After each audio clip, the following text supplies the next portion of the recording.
Boying Remulla? Well, it was a coordination actually. Me, the Ombudsman, and our Senate President, Win Gatchalian, to talk about coordination regarding future cases, not only flood control, but other corruption cases that will be brought to the Senate.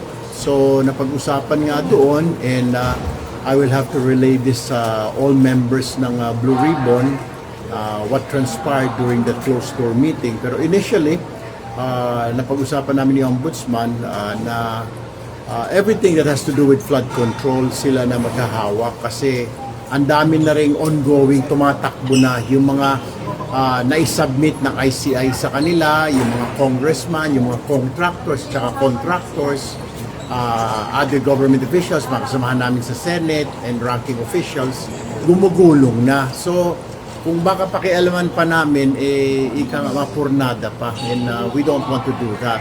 So, what he was saying, kami nang bahala, maybe you can start looking for other mga cases pag may mga dinala sa amin sa Senate.